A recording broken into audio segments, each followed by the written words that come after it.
सभी दोस्तों का स्वागत है बीएस कोचिंग सेंटर के इस यूट्यूब चैनल पे। आप सभी आ जाएं।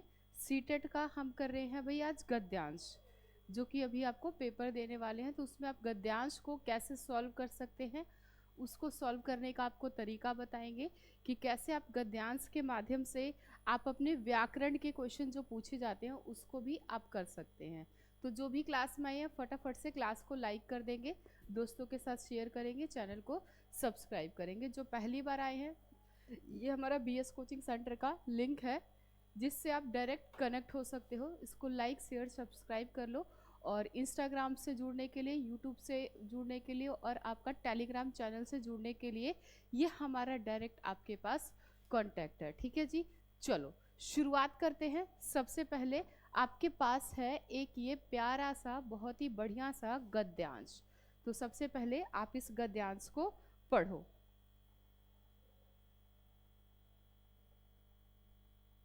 दिख रहा है सभी को ये? हाँ जी, गद्यांश क्या है?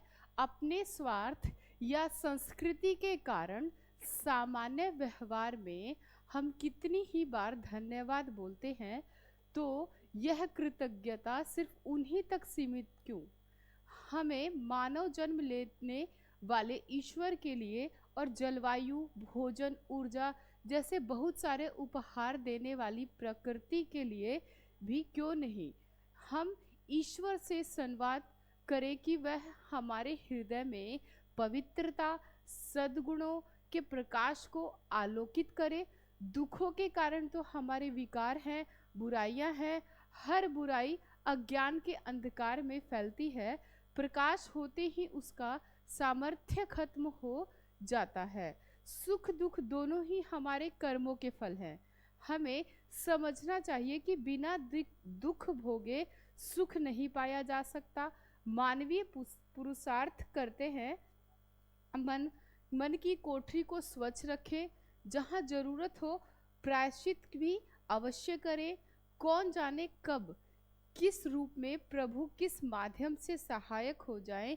ईश्वर के प्रति आभार प्रकट करना एक ऐसा अचूक तरीका है जो हमें असंतुष्टि और ईर्ष्या जैसी निष्कृष्ट बातों से ऊपर उठाता है, और यही हमारे जीवन का मूलभूत लक्ष्य है।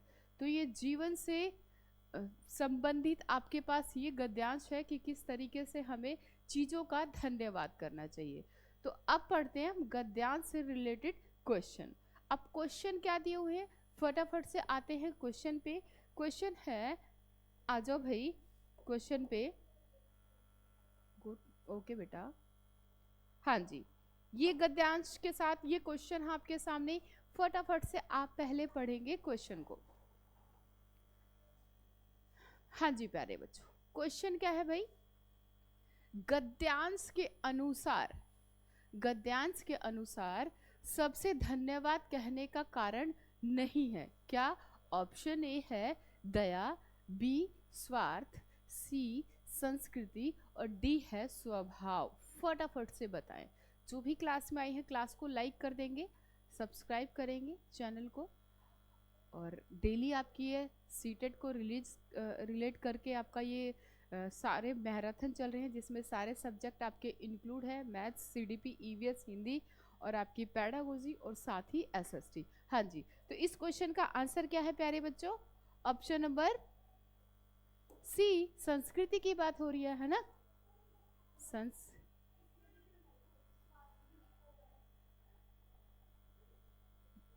गद्यांश के अनुसार सबसे धन्यवाद कहने का कारण नहीं है पूछा जा रहा है। अपने स्वार्थ या संस्कृति के कारण सामान्य स्वभाव में हम कितनी ही बार धन्यवाद बोलते हैं, तो यह कृतज्ञ सिर्फ उन्हें कितनी ही बार धन्यवाद बोलते हैं तो यह कृतज्ञ सिर्फ उन्हीं तक सीमित क्यों? हमें मानव जन्म लेने वाले ईश्वर के लिए और जलवायु, भोजन, ऊर्जा जैसे बहुत सारे उपहार देने वाली प्रकृति के लिए भी क्यों नहीं? ठीक है, क्यों नहीं की बात हो रही है, जिनके कारण हम स्वार्थ क्या है, सिर्फ प्रकृति को, संस्कृति को, दया को, स्वभाव को, इन सब को ही हम क्यों दें? ठीक है ना। ऐसे तो हमें देखा जाए तो हर किसी का धन्यवाद करना चाहिए। अब आज के टाइम में क्या हो रखा है, मानव सोचते हैं कि जिनके पास पैसा है उनके पास सारी चीजें हैं, है ना। तो ऐसे में लोग क्या करते हैं, चीजों का धन्यवाद नहीं करते।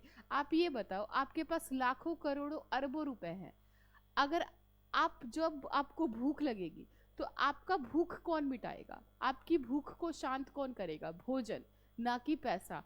हाँ ये जरूर है कि पैसे से ही भोजन खरीदा जा सकता है, तो दोनों ही क्या है, एक दूसरे के पूरक हैं, कि इसके बिना ये चीज नहीं हो सकती, ठीक है ना। तो यहाँ पर जो मेरे प्यारे बच्चों, ये ऑप्शन आएगा, ऑप्शन नंबर सी आएगा, संस्कृति। ठीक है जी, हमें दया भाव और स्वभाव, इन सबको तो धन्यवाद करना है, लेकिन संस्कृति का क्या है, कारण का हमें धन्यवाद नहीं के बारे में बता रहे हैं।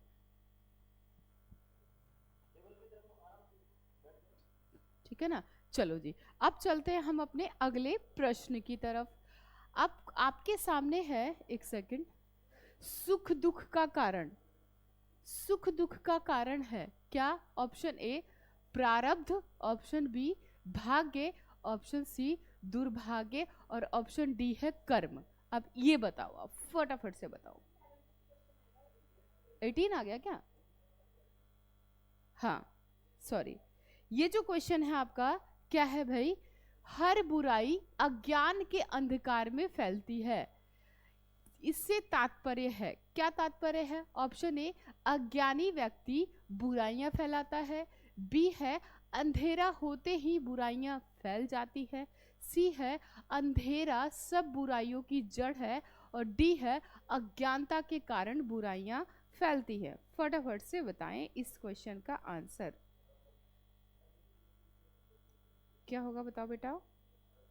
ऑप्शन नंबर डी, बिल्कुल क्या है भाई, अज्ञानता के कारण बुराइयां फैलती है। कहीं पर है ना ये लाइन, ये रहा, दुखों के कारण तो हमारे विकार बुराइयां, हर अज्ञानता के अंधकार के कारण क्या है, बुराइयां फैलती है ना। तो यहाँ पर जो आएगा प्यारे बच्चों, ये क्या आएगा, option number D. Good evening, good afternoon, कैसे हैं, हाय हेलो पे फोकस करने से बढ़िया है, आपका एग्जाम है और आपके पास टाइम कम है, तो डायरेक्ट आप क्वेश्चन पे फोकस करो। कोई डाउट है तो ये हमारा व्हाट्सअप नंबर है, इस व्हाट्सअप नंबर से भी आप डायरेक्ट कनेक्ट हो सकते हैं। और जो यहाँ पर आपको क्वेश्चंस कराए जा रहे हैं, सारे के सारे क्वेश्चंस आपको टेलीग्राम चैनल पे मिल जाएंगे। ये अभी आपके प्रीवियस ईयर के क्वेश्चन है, जो भी प्रीवियस ईयर में आपका ये गद्यांश आया हुआ था, उसमें ये क्वेश्चंस पूछे जा रहे थे। तो जो भी क्लास में आए हैं, क्लास को लाइक कर देंगे। चलते हैं नेक्स्ट क्वेश्चन की तरफ। हाँ जी, ये क्वेश्चन क्या कहता है, दुख सुख का कारण है क्या, ऑप्शन ए प्रारब्ध, बी भाग्य, सी दुर्भाग्य, और डी है कर्म। डी कर्म, क्यों कि यहाँ क्या है भाई, कि दुख दोनों, सुख और दुख दोनों क्या है, हमारे कर्मों के फल है, इसलिए यहाँ पर जो ऑप्शन आएगा, ऑप्शन नंबर डी आएगा। क्लियर है, वेरी गुड, शाबाश, बहुत ही बढ़िया, शानदार। आपको भी इस क्वेश्चन का आंसर देना है। नेक्स्ट क्वेश्चन की तरफ बढ़ते हैं।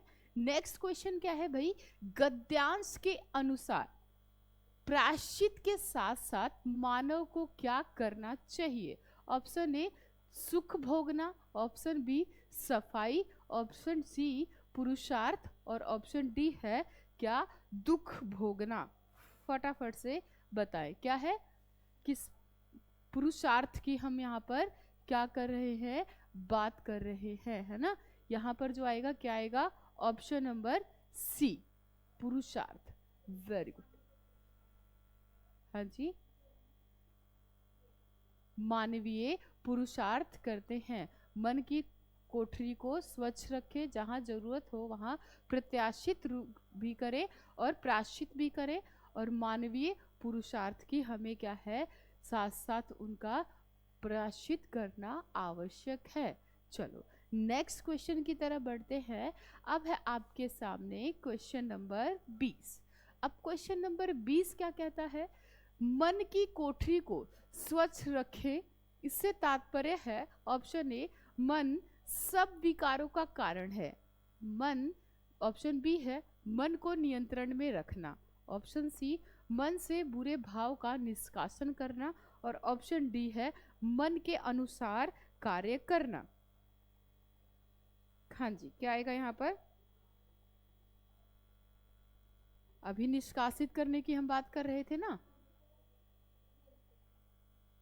दुखे के कारण हमारी बुराइयां, हर बुराई अज्ञान के अंधकार को फैलाती है और उसका स्वार्थ है सुख दुख भोगने कर्मों। उन्हें समझना चाहिए कि बिना किसी भोग निकृष्ट बातों से हमें असंतुष्ट।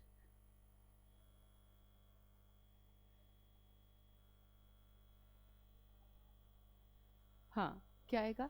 ऑप्शन नंबर सी, मन से हमें बुरे भाव को क्या करना चाहिए? निष्कासित करना चाहिए, निकाल देना चाहिए, नेगेटिविटी से हमें दूर रहना चाहिए। ठीक है जी, बहुत बढ़िया। आपको भी इस क्वेश्चन का आंसर देना है, जल्दी से इस क्वेश्चन का आंसर दो। जो भी क्लास में अभी आए हो, बहुत ही बहुत स्वागत है आप सभी का बीएस कोचिंग सेंटर के इस यूट्यूब चैनल पे। फटाफट से क्लास को लाइक कर देंगे और अब चलते हम नेक्स्ट क्वेश्चन की तरफ। किसी को किसी तरीके का कोई भी डाउट है पूछ सकते हैं बेटा, मोस्ट वेलकम है आपका। चलो जी, नेक्स्ट क्वेश्चन क्या है? जीवन का मुख्य लक्ष्य है। ऑप्शन ए ईश्वर के पार्टी प्रति अनासक्ति, ऑप्शन बी ईश्वर के भक्ति करना, ऑप्शन सी ईश्वर के प्रति आभार प्रकट करना, और ऑप्शन डी है ईर्ष्या से ऊपर उठना। तो यहाँ पर हम क्या कर रहे हैं भाई? संवाद में हम क्या करते हैं? हर किसी को प्रकृति के लिए हम क्या करें? हर चीज के लिए क्या करें? धन्यवाद करें, आभार प्रकट करें। इसलिए यहाँ पर जो आएगा ऑप्शन नंबर सी आएगा। ठीक है जी, बहुत ही बढ़िया, शानदार। नेक्स्ट क्वेश्चन की तरफ चलते हैं। आगे है स्वतः। स्वतः का विलोम है। ऑप्शन ए निस्वार्थ, ऑप्शन बी प्रयोजन। अच्छा, पहले सबसे पहले अब वही है ना? हाँ जी, प्रयोजन बी है स्वर प्रयाणार्थ, ऑप्शन डी परोपकार। स्वतः का विलोम, विलोम का यानी कि मेरे प्यारे बच्चों उल्टा।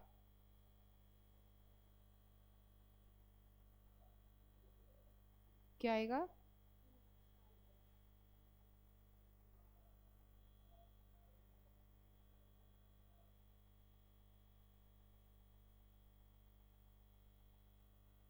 स्वतः क्या आएगा?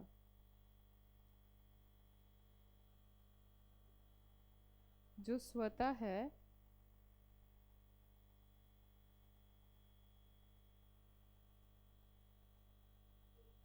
ये स्वतः नहीं है, यहां पर होगा बेटा स्वार्थ। स्वार्थ का आप बताओ विलोम। ऑप्शन ए निस्वार्थ है ना, स्वार्थ का विलोम जो होगा वो आएगा ऑप्शन ए निस्वार्थ। ठीक है जी, यहाँ पर थोड़ी सी जो है टाइपिंग मिस्टेक है, इसको हम ठीक कर लेते हैं। तो ऑप्शन ए जो है यहाँ पे मेरे प्यारे बच्चों ये आपका राइट आंसर है। क्लियर है? चलो जी, नेक्स्ट क्वेश्चन की तरफ बढ़ते हैं। नेक्स्ट क्वेश्चन है मानवीय शब्द में प्रत्यय है। क्या प्रत्यय है? ऑप्शन ए है य, बी है वीय, सी ईए, और डी है ईयर। ऑप्शन नंबर सी मानवीय। इसमें देख रहे हो क्या है? ये बड़ा ई है, इसलिए बड़ा ई आएगा। क्लियर है? ऑप्शन नंबर सी, जो कि बहुत ही बढ़िया शानदार जवाब है, शानदार कोशिश है। तो क्लास में जो अभी आए हो क्लास को लाइक कर दो। नाम लेने पे फोकस नहीं करना है क्योंकि टाइम कम है और काम ज़्यादा है। ठीक है जी, नेक्स्ट क्वेश्चन है कौन सा शब्द युग्म से भिन्न है?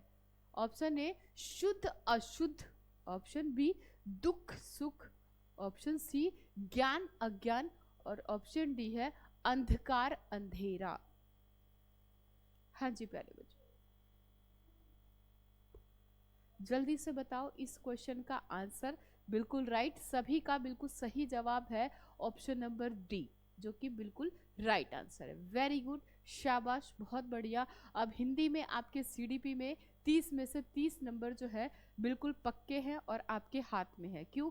हम डेली पैडागोजी भी कर रहे हैं और क्या कर रहे हैं, गद्यांश काव्यांश भी कर रहे हैं। पैडागोजी भी कर रहे हैं और गद्यांश काव्यांश के भी हम क्वेश्चन डेली कर रहे हैं। चलो जी, नेक्स्ट क्वेश्चन है क्या, कविता का मुख्य स्वर। अब सबसे पहले पढ़ते हैं हम कविता। कविता क्या है, आया समय उठो तुम नारी, युग निर्माण तुम्हें करना है, आजादी की दुखी नींव में तुम्हें प्रगति पथ भरना है, अपने को कमजोर ना समझो, जननी हो संपूर्ण जगत की, गौरव हो। तो ये है क्या भाई, गद्यांश। किसके लिए है ये, किसको रिलेट करती है गद्यांश, स्त्री शक्ति को या फिर नारी शक्ति को रिलेट करती है। क्या है ये काव्यांश। ठीक है जी। चलो, तो सबसे पहले कविता का क्वेश्चन पढ़ते हैं। कविता क्या क्वेश्चन क्या कहता है, कविता का मुख्य स्वर क्या है। ऑप्शन ए गौरव गाथा, बी है युग निर्माण, सी है स्त्री शक्ति और डी है स्वतंत्रता। फटाफट से बताएं। बिल्कुल, बहुत ही बढ़िया, शानदार जवाब, शानदार कोशिश। ऑप्शन नंबर डी जो है बिल्कुल राइट आंसर है। क्या यहाँ पर जो बातचीत चल रही है वो नारी की चल रही है, स्त्री शक्ति की बात चल रही है। ठीक है जी, बहुत ही बढ़िया, शानदार। नेक्स्ट क्वेश्चन की तरफ बढ़ते हैं। नेक्स्ट क्वेश्चन है मेरे प्यारे बच्चों, क्वेश्चन क्या है, कविता के अनुसार स्वतंत्रता प्राप्ति में स्त्री की भूमिका डैश है। ऑप्शन ए औसत, ऑप्शन बी संज्ञान योग्य, ऑप्शन सी नग्नय और ऑप्शन डी है अप्रासंगिक। फटाफट से इस क्वेश्चन का बताएं आंसर।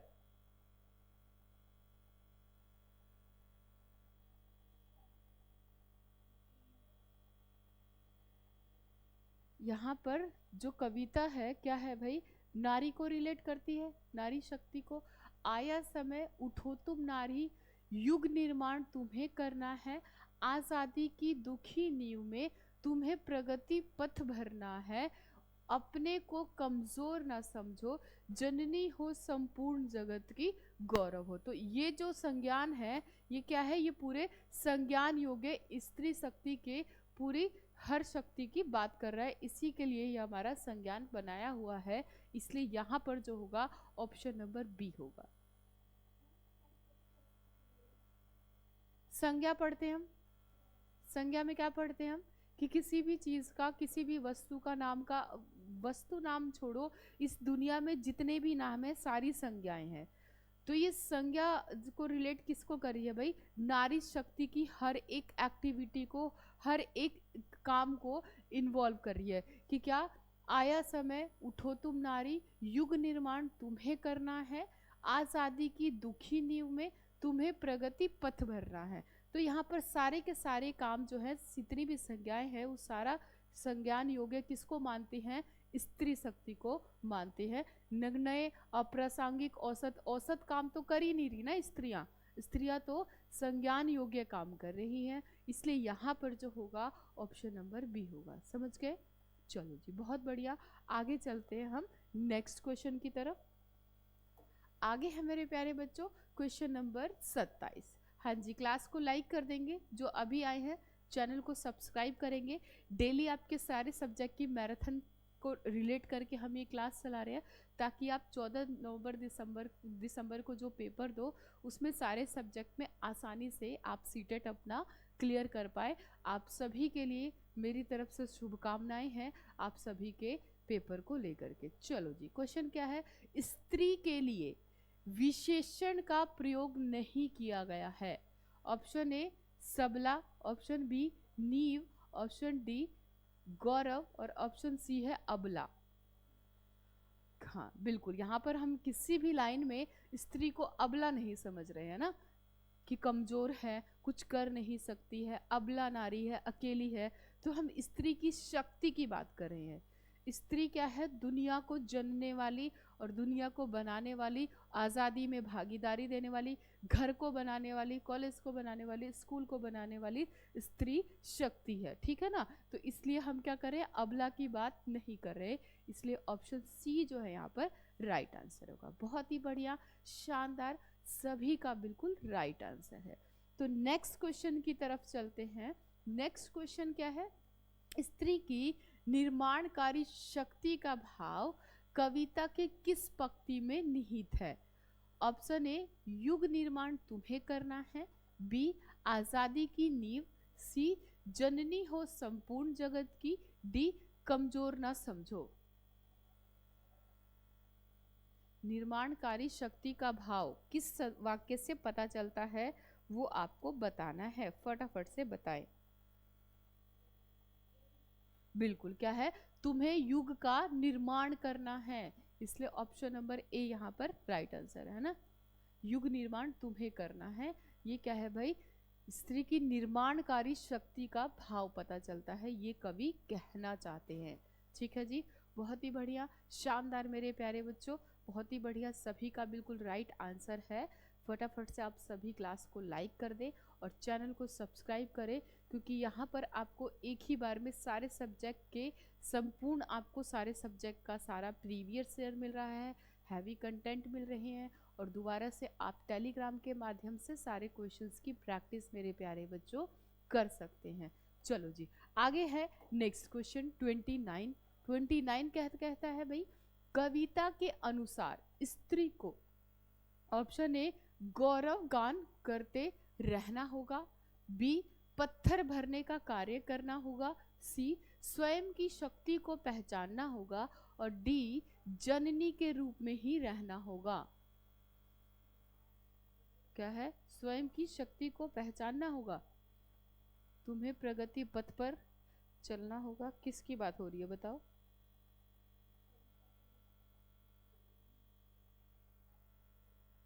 आया समय उठो तुम नारी, युग निर्माण तुम्हें करना है, आजादी की दुखी नींव में तुम्हें प्रगति पथ भरना है, अपने को कमजोर ना समझो जननी हो संपूर्ण जगत की। यानी स्वयं की शक्ति को पहचानने की बात की जा रही है ना, कि कोई भी स्त्री अपने आप को क्या भाई अबला ना समझे, कमजोर ना समझे, अकेला ना समझे। तो नारी की जितनी शक्तियां हैं वो कवि शक्तियां दिखाने की आपको आपका खुद का आईना दिखा रहा है कि नारी कितनी शक्तिशाली होती है। ठीक है ना, इसलिए यहाँ पर जो ऑप्शन आएगा वो होगा ऑप्शन नंबर सी। बहुत ही बढ़िया, शानदार। चलते हैं हम अपने आज के आखिरी क्वेश्चन पे। तो आपके सामने है क्वेश्चन नंबर 30। क्वेश्चन नंबर 30 क्या कहता है मेरे प्यारे बच्चों? जननी को संपूर्ण जगत की डैश पंक्ति में कौन सा अलंकार है? ऑप्शन ए, अनुप्रास, बी, उपमा, सी, रूपक, और डी है यमक।